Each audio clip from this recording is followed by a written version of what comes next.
आप लोगों को कुछ मिला था? नहीं सर, ऐसे तो नॉर्मली पता चल जाता है कि आग कैसे लगी, पर यहाँ पर तो कुछ पता ही नहीं चल रहा है कि आग लगी कैसे। अच्छा, ठीक है, देखो एम्बुलेंस कहाँ तक पहुंची। जी सर।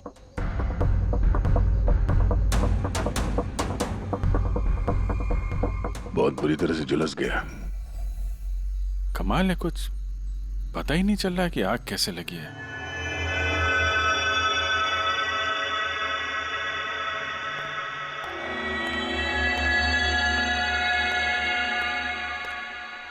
कैसे हुआ ये सब? सब कुछ तो बिल्कुल ठीक था, पता नहीं ये आग कहाँ से लग गई। इतने सारे लोगों की बद्दुआएं तो लगेंगी ना। क्या कहा तुमने? पता चला था सर कि दिलीप साहब किसी कोर्ट के केस में फंसे हुए थे। काफी बड़ा चक्कर था, लेकिन अभी कुछ दिन पहले छूट भी गए थे। काफी लोग नाराज भी थे इस बात से। कहीं इसी चक्कर में किसी ने दिलीप को मार तो नहीं दिया? नहीं, कोर्ट ने बरी कर दिया था मेरे पति को, उन्होंने कुछ भी नहीं किया। क्या केस क्या था? 9 साल पहले जीजू के थिएटर में आग लग गई थी, जिसके कारण कुछ लोगों की मौत हो गई थी और सारा इल्जाम जीजू पर आ गया था। ऐसे कैसे हवा में आग लग सकती है? जरूर किसी की प्लानिंग है। किसी पे शक है आप लोगों को? कौन कर सकता है? कोई भी कर सकता है, अनीता भी कर सकती है। कौन कौन अनीता? टोनी की वाइफ, और वो आज यहाँ आई भी थी।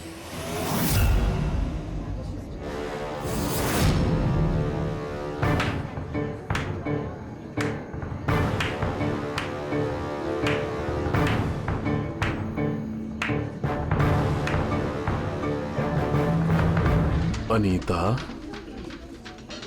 दूसरों का घर बर्बाद करके अपने परिवार के साथ खुशियां मनाई जा रही हैं। वेरी गुड, वेरी गुड, वाह। लेकिन एक बात याद रखना, उन लोगों की तरह तुम भी तड़प तड़प के मरोगे। सिक्योरिटी! ए चुप! आवाज नीचे। निकालो उसको बाहर, निकालो। आउट!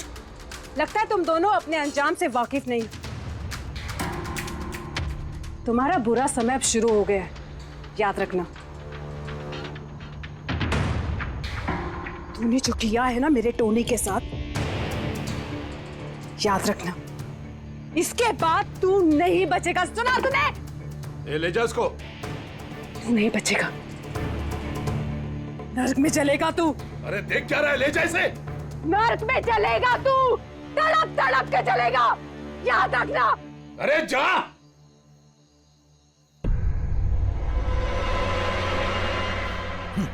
Let's enjoy, Rohan. अरे भूल जाओ।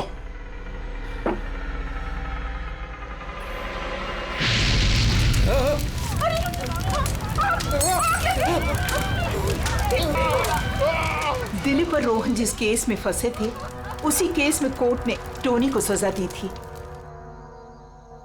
अच्छा, किस किस को पता था कि आप लोग यहाँ रेस्टोरेंट में आने वाले हैं? पता नहीं सर। अच्छा, दिलीप जी के आने से पहले इस चेयर के आसपास किसी को देखा था क्या?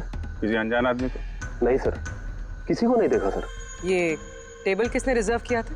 दिलीप जी का फोन आया था, कह रहे थे कि हमारे लिए टेबल रिजर्व रखो। हमेशा यहीं बैठते थे, इसी टेबल इसी चेयर पर, रेगुलर कस्टमर थे हमारे। किसी को पहले से पता था कि दिलीप यहाँ इसी टेबल पे बैठेगा? सर, कुर्सी के पास तो ऐसी कोई चीज नहीं है जिससे आग लग सकती हो। कमाल की मिस्ट्री है यार। सीसीटीवी कैमरा,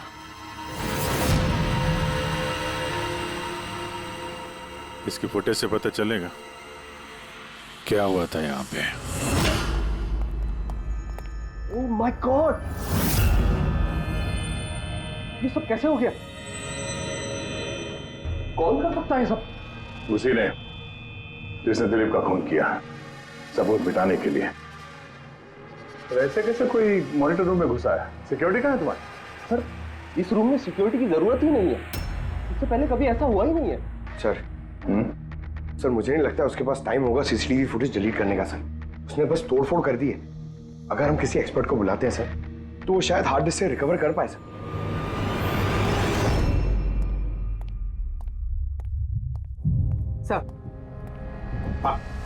सर 9 साल पहले दिलीप और रोहन का एक थिएटर था जिसमें आग लग गई थी। एग्जिट और एंट्री डोर बंद होने की वजह से इस आग में 12 लोग जल के मर गए। विक्टिम्स की फैमिली ने केस किया तो इन्वेस्टिगेशन में पता चला कि उस वक्त एक गार्ड ड्यूटी पे था। हाँ, टोनी। हाँ सर, कोर्ट में साबित हो गया कि टोनी ने बहुत शराब पी रखी थी और शराब के नशे में वो इतना धुत था कि वो इमरजेंसी एग्जिट भी खोल नहीं पाया। हाँ, मगर टोनी की बीवी अनीता ये मानने को तैयार ही नहीं कि गलती टोनी की है। सर सिर्फ उसका ही नहीं, बहुत सारे न्यूज़पेपर आर्टिकल्स ने भी कोर्ट के इस फैसले के खिलाफ आवाज उठाई थी। जब ये हादसा हुआ था उस वक्त दिलीप और रोहन के खिलाफ सॉलिड एविडेंसेस थे, लेकिन फिर केस चलता रहा। 9 साल हो गए। कुछ विटनेसेस ने गवाही बदल दी और कुछ कंट्री से बाहर चले गए। सर, दिलीप और रोहन ने जरूर पैसे और पावर का इस्तेमाल किया होगा और यह बात टोनी को पता चल गई होगी। उसी ने भेजा होगा अनीता को दिलीप को मारने के लिए। पर फ्रेडी, जब अनीता वहां थी ही नहीं तो आग लगाई कैसे? नहीं, सिक्योरिटी वालों ने तो उसे बाहर निकाला था रेस्टोरेंट में से। ऐसी कौन सी चीज है जो अचानक आग लग सकती है? सर शायद डॉक्टर सालुन के हमारी मदद कर सके, या फिर अनीता।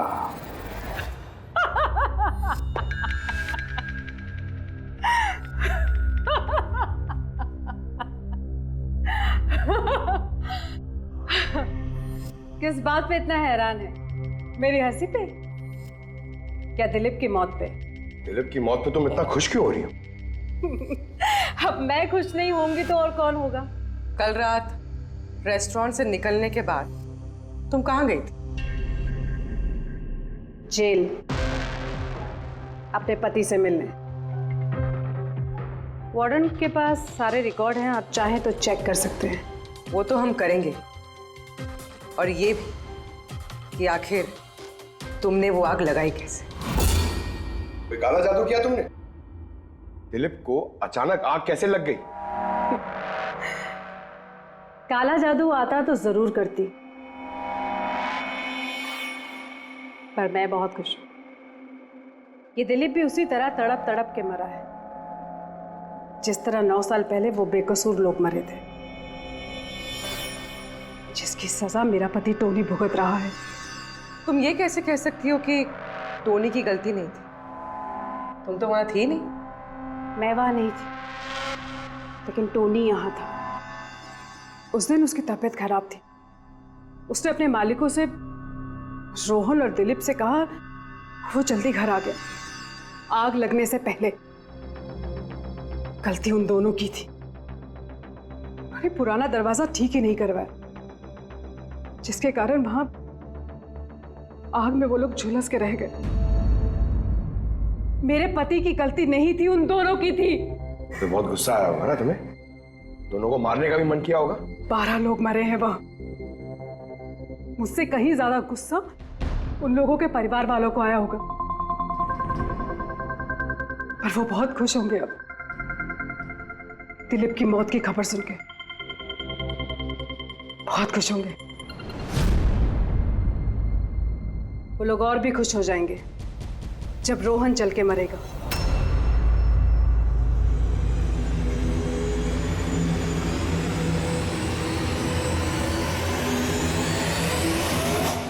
सर 42 लोग हैं, उन 12 विक्टिम के करीबी रिश्तेदार और फैमिली वाले। सस्पेक्ट ज्यादा और वक्त कम।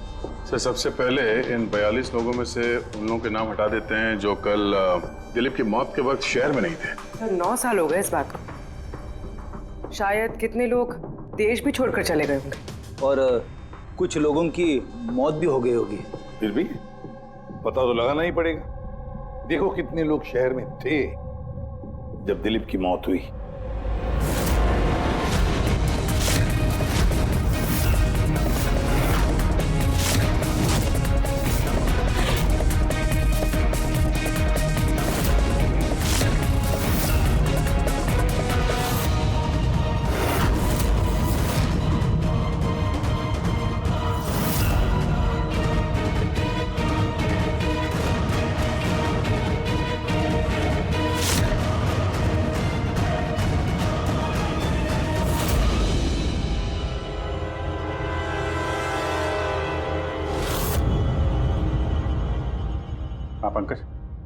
कितने बजे?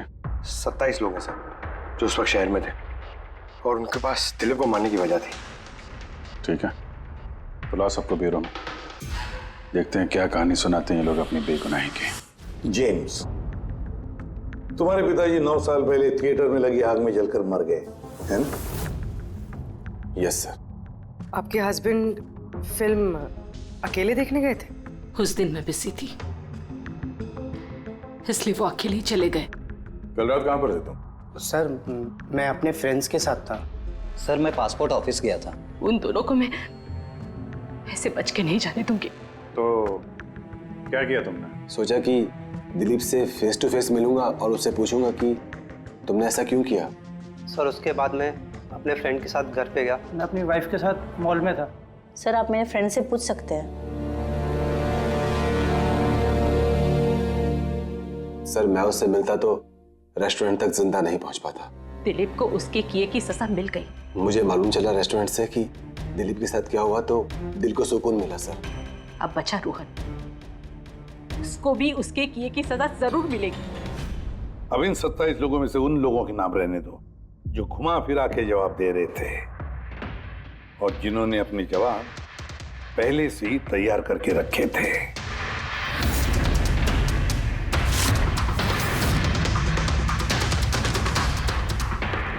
सर अब 15 बजे। अब इन 15 लोगों को उस दिन के बारे में पूछते हैं जब 9 साल पहले थिएटर में आग लगी थी। देखते हैं किसे सबसे ज्यादा गुस्सा आता है, कौन मुंह फेर लेता है।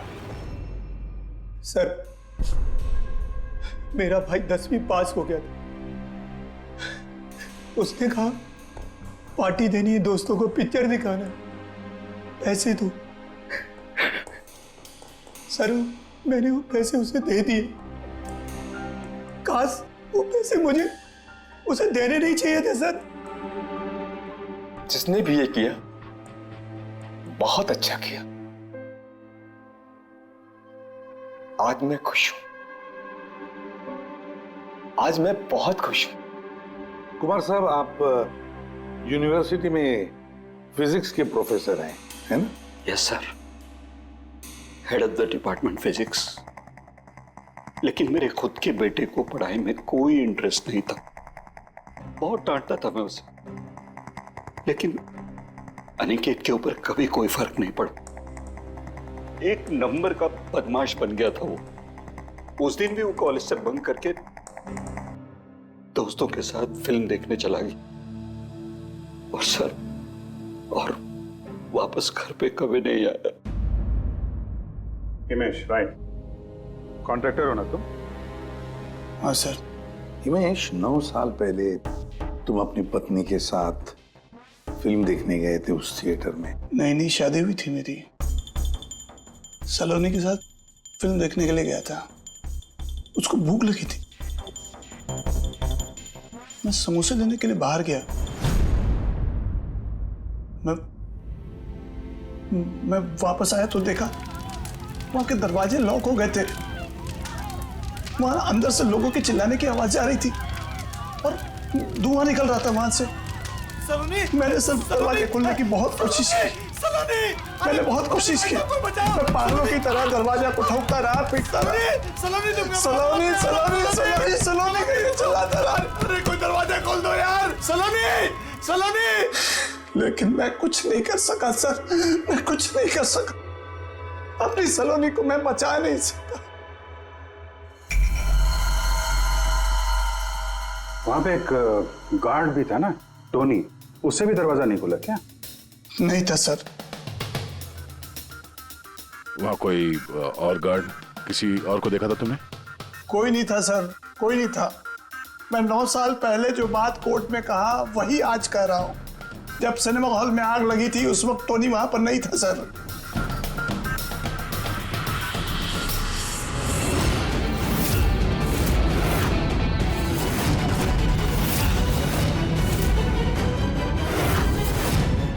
सर ये है हमारे फाइनल 15 सस्पेक्ट जो दिलीप को मार सकते हैं। सो कॉप्स कह रहे थे कि फायरमैन को भी पता नहीं चला कि आग का एग्जैक्टली सोर्स क्या था। उन लोगों को तो जनरली ढूंढ कर पता चल जाता है।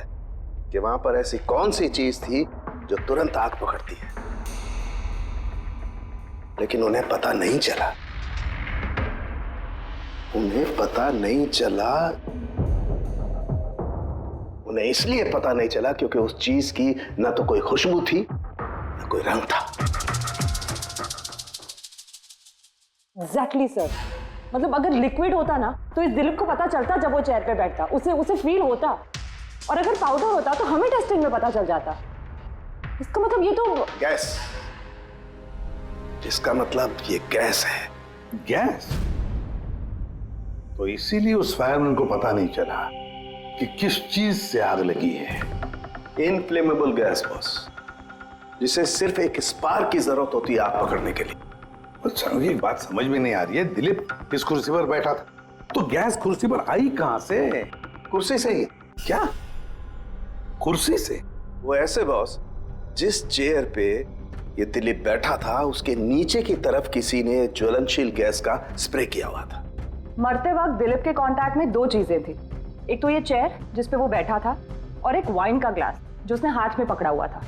हमने ये दोनों चीजें चेक की तो इस चेयर के ऊपर से हमें इनफ्लेमेबल गैस के कुछ ट्रेसेस मिले। बॉस, हमारे आसपास वातावरण में स्वतः ज्वलनशील पदार्थ होते हैं जो कभी कभी स्पॉन्टेनियसली जल जाते हैं, जैसे कि मार्श गैस एक नेचुरल बायोगैस है और ज्वलनशील गैस इसका मेन कंपोनेंट है। मतलब इनफ्लेमेबल गैस कभी भी हवा में ऐसे ही जल जाती है? नहीं फ्रेडी, अपने आप नहीं।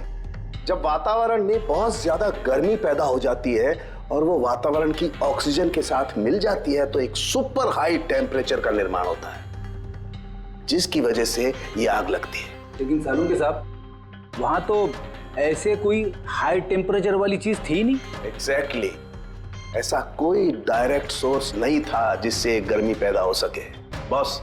इसीलिए मुझे लगता है खूनी ने कोई एक्स्ट्रा डिवाइस का इस्तेमाल किया है ये अचानक इतना ज्यादा टेम्परेचर बढ़ाने के लिए।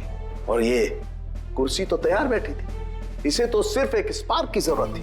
पर सर, ऐसे कोई हीट कैसे पैदा कर सकता है? हाँ, कर सकते हैं ना पूरी। जैसे उदाहरण के तौर पर मैग्नीफाइंग ग्लास पर सूरज की किरणों को खास तरीके से फोकस करके हम बचपन में कागज जलाया करते थे।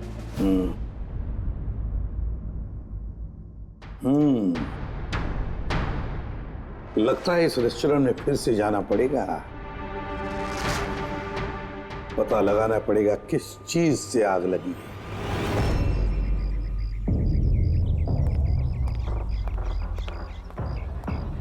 पूरा एरिया छान मार लिया सर, लेकिन ऐसी वो चीज ही नहीं मिली जिससे आग लग सकती है। और ये ओपन रेस्टोरेंट है। जब खूनी ने दिलीप के चेयर के नीचे वो इनफ्लेमेबल गैस स्प्रे किया तो किसी ने तो देखा होगा। वही तो, चेयर में अपने आप आग लग गई और दिलीप चल के मर गया। किसी ने कुछ देखा नहीं और ना ही कोई सबूत हमारे सामने आ रहा है। सर, उस डेटा एक्सपर्ट ने सीसीटीवी फुटेज रिकवर कर ली है, आप देख सकते हैं सर। गुड, तुम लोग यार देख लो, तब तक मैं देखता हूँ यहाँ पे कुछ मिलता है क्या। सर, दिलीप और उसकी फैमिली के आने के 15 मिनट के पहले की फुटेज है ये।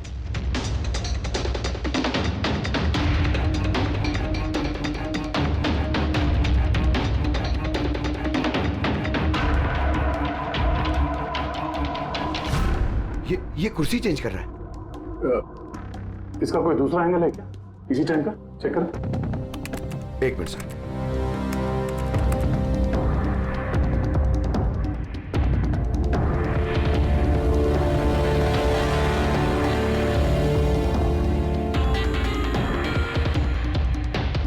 ये कुर्सी के साथ क्या कर रहा है? गैस स्प्रे कर रहा है क्या? हाँ, उसने अपने चेयर पे गैस स्प्रे किया और उसने अपनी कुर्सी को उस कुर्सी से बदल दी जिस पे दिलीप बैठने वाला था।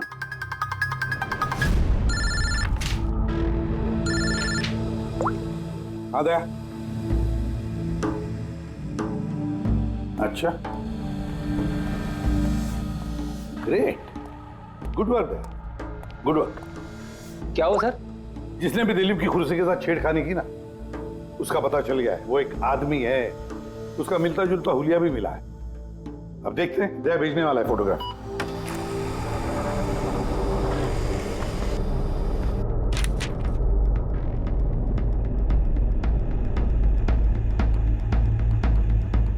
खूनी इन बचे लोगों में से ही कोई एक है, इन्हीं में से एक। और अब इसका अगला शिकार रोहन है।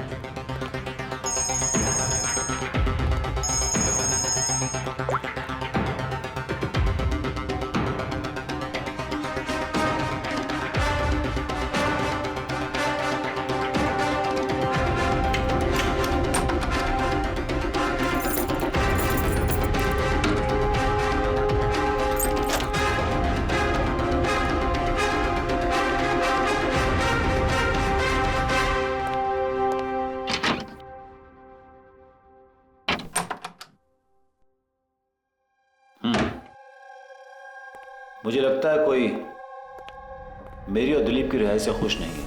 मेरी जान को खतरा है यहाँ पर। I will talk to you later, bye. Sir everything is okay. All right, तुम यहीं पर रहना और किसी को भी अंदर मत आने देना। Be alert, okay? Okay sir.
बचाओ बचाओ,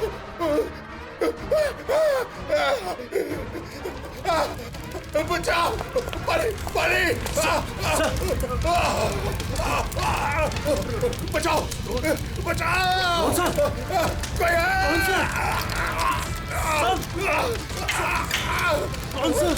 बचाओ, परे परे, कौन सा?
क्या हुआ यहाँ पर और कैसे?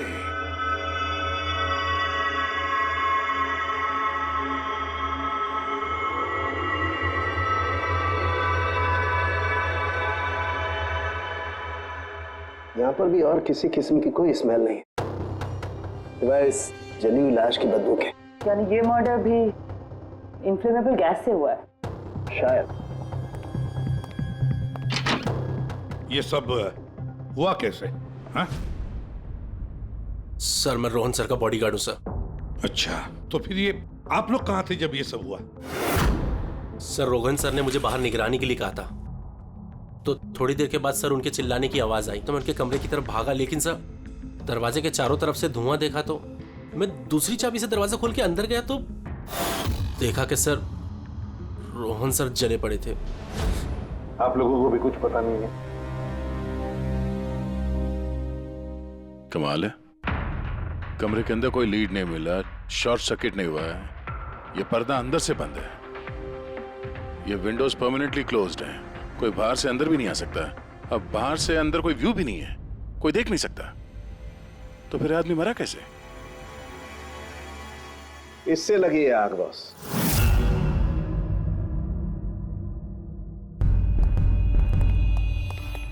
ये इस चीज से ये है क्या सर? फिलामेंट है। फिलामेंट? इलेक्ट्रिक बल्ब के अंदर का फिलामेंट। और जब इस फिलामेंट में इलेक्ट्रिक करंट पास होता है तो ये गर्म होकर के लाल हो जाता है। बॉस, खूनी ने भी इसी टेक्निक का इस्तेमाल किया है उस ज्वलनशील गैस को जलाने के लिए।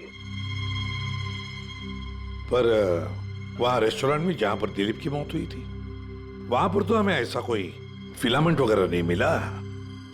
बॉस, इतनी छोटी सी चीज है, वो खुली जगह है, उड़ गई होगी शायद कहीं, लेकिन यहाँ तो पूरा कमरा बंद है, इसीलिए पलंग के नीचे मिल गया मुझे। लेकिन सर, फिलामेंट से करंट पास होने के लिए वायर्स का कोई ना कोई कनेक्शन तो होना चाहिए ना बेड तक।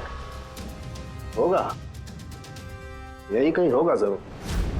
तब पूरा बेड चेक कर लिया हमने, कमरा चेक कर लिया, ऐसा तो यहाँ पे कुछ भी नहीं मिला सर। दया, वो दरवाजा कैसा? मैनेजर। Yes sir. वो दरवाजा कहाँ खुलता है? सर दूसरा रूम है जो इस रूम से कनेक्टेड है सर।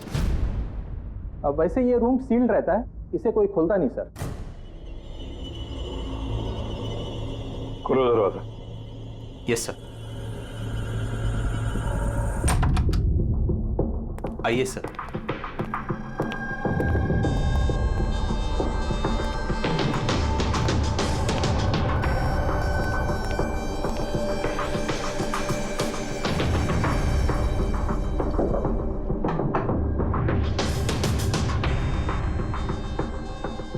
मैनेजर साहब, किसका कमरा है ये? कौन रहता है इस कमरे में?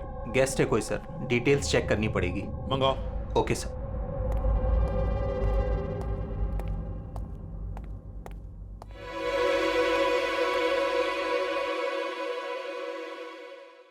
सर, वहां उस कमरे में जो कुछ भी हुआ है सर, वो इसी कमरे से किया गया। लेकिन अगर करंट इस रूम से पास किया गया है तो यहाँ से उस बेड तक कोई ना कोई वायर तो होनी चाहिए ना। और अगर वायर अगर होती तो बॉस रोहन को दिखाई भी देनी चाहिए। हाँ, शायद उसके बॉडीगार्ड ने भी देखा हो। बुलाओ उसके बॉडीगार्ड को। आप आया।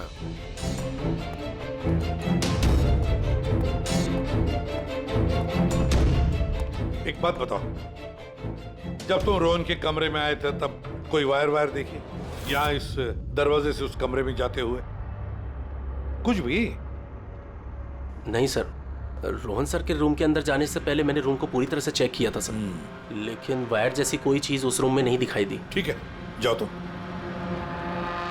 जो कुछ भी हो दया, खूनी ने इसी दरवाजे का इस्तेमाल किया। इस दरवाजे से वो रोहन के इस कमरे में आया, उसने बेड पर इन्फ्लेमेबल गैस स्प्रे किया और किसी भी तरह से फिलामेंट को करंट दे दिया। बस फिलामेंट गर्म हो गई और इन्फ्लेमेबल गैस ने आग पकड़ ली, रोहन की मौत हो गई। बस एक बात पक्की है, ये जो कोई भी है उससे इलेक्ट्रिक और केमिकल्स की बहुत अच्छी जानकारी है। प्रोफेसर कुमार, फिजिक्स का प्रोफेसर कुमार, उससे बढ़कर और कौन जान सकता है इस सारे मामले में? दया, अच्छा, इस प्रोफेसर कुमार से मिल लो। अच्छा दया, मैं भी चलता हूं तुम्हारे साथ।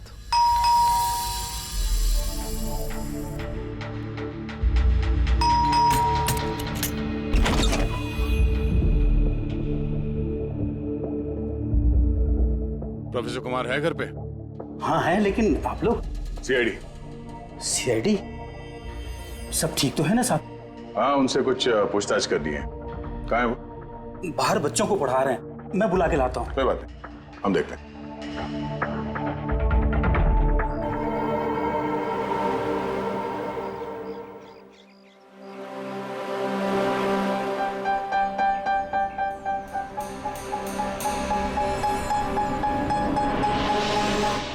मिस्टर कुमार, हमें आपसे कुछ पूछताछ करनी है। पूछिए, क्या पूछना है? इसे पहचानते हैं आप? ये तो फिलामेंट है। गुड, सही पहचाना आपने। आपको पता ही है फिलामेंट हमें कहाँ से मिला? ये तो आप ही को पता होगा कहाँ से मिला आपको। रोहन के बेड के नीचे से। कल रात उसी बेड पे रोहन जल के मर गया। व्हाट? रोहन की भी डेथ हो गई?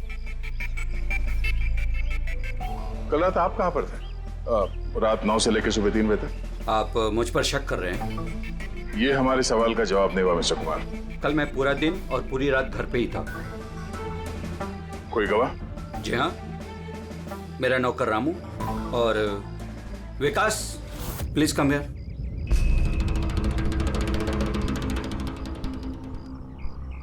Yes sir. इन्हें बताओ मैं कल कहाँ था। सर हमारे एक्स्ट्रा क्लासेस ले रहे थे यहीं पे सर। कितने बजे से कितने बजे तक? सर शाम के 6 बजे से सुबह के 5:30 बजे तक। सर हमारे एग्जाम आने वाले हैं ना, तो हमने इस सर को रिक्वेस्ट किया था एक्स्ट्रा क्लासेस लेने के लिए। ठीक है सर, तुम जाओ बेटा। सर मेरे 5 स्टूडेंट्स और भी हैं जो कल सुबह 9 बजे से लेकर 5:30 बजे तक हमारे साथ थे। कहें तो उनको बुला लूं? ठीक है। अब मैं जा सकता हूं सर, बच्चों को पढ़ाना है। Please please. Thank you.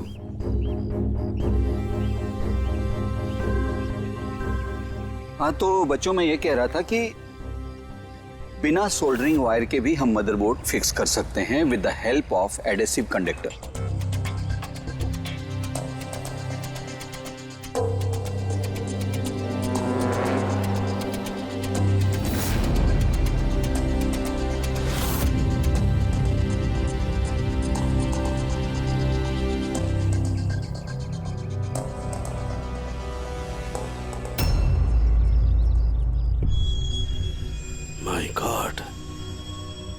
My God यार, ये क्या बात? क्या?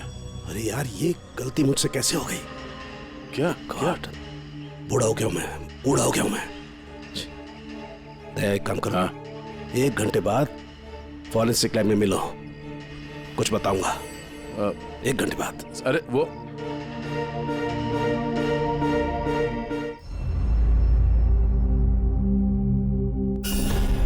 लो बस, एक काम करो, इस स्विच से इन बल्ब्स को जलाओ। इस स्विच से? इस स्विच से? हाँ, इस स्विच से। यार ना कोई कनेक्शन है, कुछ है, कैसे जलेंगे ये? तुम सवाल मत किया करो, कभी कभी मेरी बात भी मान लिया करो यार। कभी कभी। ये ले। क्या सर, ये तो कुछ हुआ भी नहीं। होगा होगा। अरे क्या होगा? होगा ही नहीं। अरे होगा यार, बिलीव नहीं होगा। 1 मिनट है। क्या इसकी तबीयत ठीक है ना? हाँ?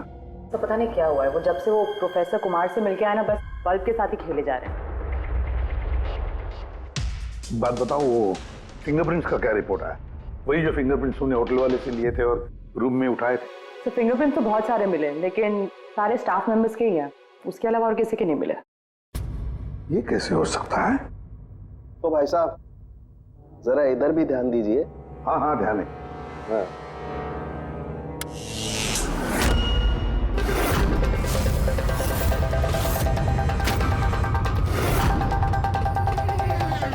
अरे सर, ये बल्ब जलने कैसे लगे? क्या बात है सालूंके साहब, बिना वायर के सारे बल्ब जला दिए। लेकिन सालूंके साहब, ये सब आपने किया कैसे? ठीक वैसे ही हुआ ये फ्रेडी, जैसे कि खूनी ने किया था उस दिलीप की कुर्सी पे और रोहन के बेड पे। जादूगर सालुंखे, जरा साफ साफ बताइए, आपने ये किया कैसे? करंट क्या हवा में से आया? हवा में से नहीं आया बॉस, करंट आया है इलेक्ट्रिक पेंट के जरिए। Electric paint? हाँ, इलेक्ट्रिक पेंट। दरअसल बिजली के जो तार होते हैं वो मेटल के होते हैं, और metal is a good conductor of electricity, इसीलिए करंट उनमें से पास होकर के जाता है। ठीक इसी तरीके से कुछ पेंट भी होते हैं जिन्हें हम इलेक्ट्रिक पेंट कहते हैं, और ये भी गुड कंडक्टर ऑफ इलेक्ट्रिसिटी होते हैं। इनमें से भी इलेक्ट्रिसिटी पास हो सकती है, और कमाल की बात यह है कि ये किसी भी कलर में मिल सकते हैं। जो आसानी से किसी भी बैकग्राउंड में मर्ज भी हो सकते हैं। ओह, इसीलिए हमें होटल रूम में और रेस्टोरेंट में कुछ दिखा नहीं सर। Exactly that. खूनी ने दरअसल होटल के कमरे का और रेस्टोरेंट के फ्लोर का दोनों का कलर इस कलर के साथ मैच किया, इसीलिए हमें दिखाई नहीं दिया। तो ये इलेक्ट्रिक करंट, आई मीन ये जो इलेक्ट्रिक पेंट है, ये आसानी से मिल जाता है? हाँ, मिल जाते हैं। दरअसल इलेक्ट्रिक सोल्डरिंग और रिपेयरिंग के काम में आते, और इनकी सबसे बड़ी खासियत ये है कि ये आमतौर पर नंगी आंखों से दिखाई नहीं देते, सिर्फ इंफ्रारेड लाइट में ही ये दिखाई देते हैं। मैं दिखाता हूँ।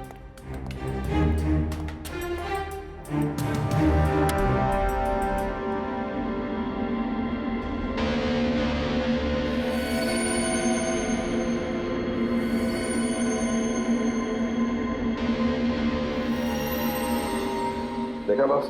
हाँ, खूनी ने भी ऐसे ही इस इलेक्ट्रिक पेंट का इस्तेमाल किया और ये सर्किट बनाया।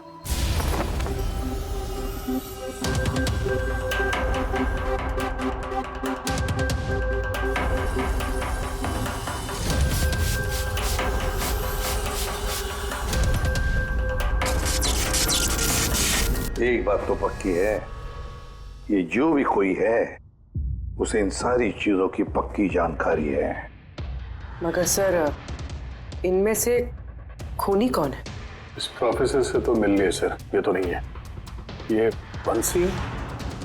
बंसी तो एक क्लर्क है, और मुझे नहीं लगता कि एक क्लर्क को साइंस की इतनी जानकारी होगी। सर, इनमें से सबसे ज्यादा पढ़े लिखे तो ये प्रोफेसर ही लग रहे हैं। कोई ऐसा जो प्रोफेसर जितना इंटेलिजेंट तो नहीं है, लेकिन इसे इन सब चीजों की जानकारी है।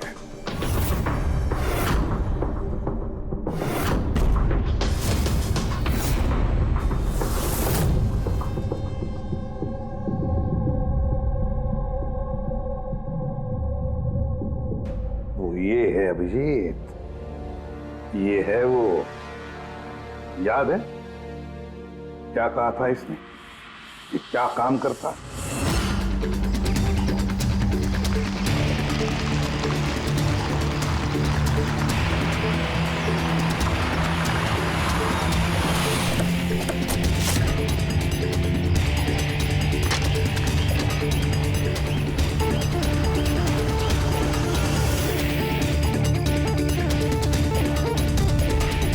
चले ससुराल।